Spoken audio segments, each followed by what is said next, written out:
In a world filled with many peoples and many gods, there lived a man named Abram. He was from Ur of the Chaldeans, a bustling city filled with commerce, idols, and noise. But Abram was different.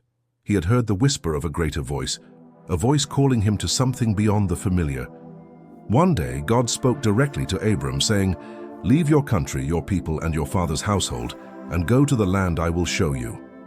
Imagine the weight of those words. To leave behind everything you know, your home, your family, your culture, and step into the unknown. No map, no guide, only the promise of a new land and a new future. Abram faced a monumental decision.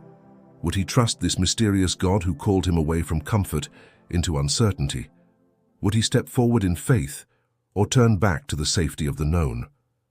Without hesitation, Abram obeyed. Along with his wife Sarai, his nephew Lot, and all their possessions, they set out on a journey into uncharted territory.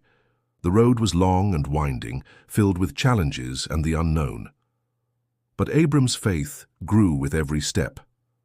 God made a promise to Abram, "I will make you into a great nation and I will bless you. I will make your name great, and you will be a blessing." It was a promise that seemed impossible at the time. Abram and Sarai were old and had no children.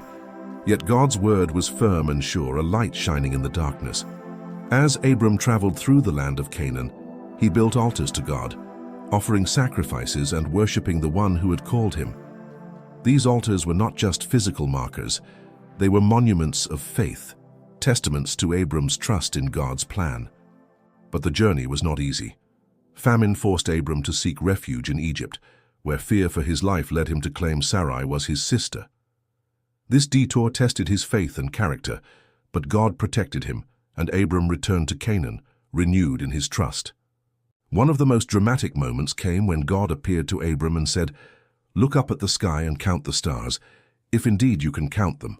Then God said, "So shall your offspring be." Abram believed God, and it was credited to him as righteousness, a turning point not only in his life but in the story of faith for all generations. God also made a covenant with Abram, promising the land of Canaan to his descendants forever. This was no ordinary promise. It was sealed with solemn rituals, marking a sacred bond between God and Abram's family. Throughout his life, Abram faced doubts and struggles, but his faith never wavered. He trusted a God who called him to leave everything familiar and step into the unknown, a God who fulfilled his promises even when the path seemed impossible. The call of Abram is a story of courage, obedience, and the beginning of a divine plan that would shape history. It is a reminder that faith often requires stepping into the unknown, trusting not in what we see, but in the promises of God. Abram's journey was more than a physical migration. It was the journey of a heart willing to follow God's voice, no matter where it leads. If you are loving this video, please hit both that subscribe and like button to help this message to spread far and wide. Check out the rest of the Bible Stories playlist to enjoy heartwarming events of the Bible brought alive. Thank you for supporting the Wake Up channel. God bless you.